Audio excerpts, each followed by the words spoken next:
Munnar top station റോഡിൽ echo പോയിന്റിന് സമീപം വിനോദസഞ്ചാരികൾ സഞ്ചരിച്ച ബസ് മറിഞ്ഞ് 2 മരണം. തമിഴ്നാട്ടിൽ നിന്നുള്ള വിദ്യാർത്ഥി സംഘം സഞ്ചരിച്ചിരുന്ന ബസ്സാണ് അപകടത്തിൽപ്പെട്ടത്. ഇന്നുച്ചയ്ക്ക് ശേഷമായിരുന്നു അപകടം. കുണ്ടള അണക്കെട്ട് സന്ദർശിക്കാൻ പോകുന്നതിനിടെയാണ് വിനോദസഞ്ചാരികൾ സഞ്ചരിച്ച വാഹനം അപകടത്തിൽപ്പെട്ടത്.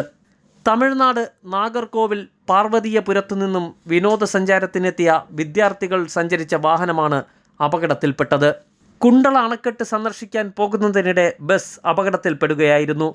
നാഗർകോവിൽ പാർവതീപുരത്തെ കോളേജിൽ നിന്നും വിദ്യാർത്ഥി സംഘം സഞ്ചരിച്ച ബസ്സാണ് അപകടത്തിൽപ്പെട്ടത്. അപകടത്തിൽ 2 വിദ്യാർത്ഥിനികളാണ് മരിച്ചത്.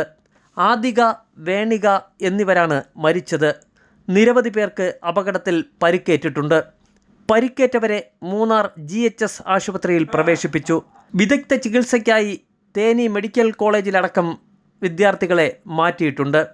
അപകടം നടന്നയുടൻ പ്രദേശവാസികളടക്കമുള്ളവർ രക്ഷാപ്രവർത്തനത്തിൽ ഏർപ്പെടുകയായിരുന്നു. 37 വിദ്യാർത്ഥികളും 3 അധ്യാപകരുമാണ് വാഹനത്തിലുണ്ടായിരുന്നത്. വിനോദസഞ്ചാരത്തിനായി കോളേജ് വിദ്യാർത്ഥികൾ ഇന്നലെ രാത്രിയായിരുന്നു തമിഴ്നാട്ടിൽ നിന്നും പുറപ്പെട്ടത്. ഇന്ന് പുലർച്ചെയോടെ മൂന്നാറിലെത്തുകയായിരുന്നു. മാട്ടുപ്പെട്ടി അണക്കെട്ടിലെ സന്ദർശനത്തിന് ശേഷം കുണ്ടള അണക്കെട്ടിലേക്ക് പോകും വഴിയാണ് ബസ് നിയന്ത്രണം വിട്ട് മറിഞ്ഞത്. അപകട കാരണം കൂടുതൽ അന്വേഷണത്തിലൂടെ മാത്രമേ വ്യക്തമാവുകയുള്ളൂ.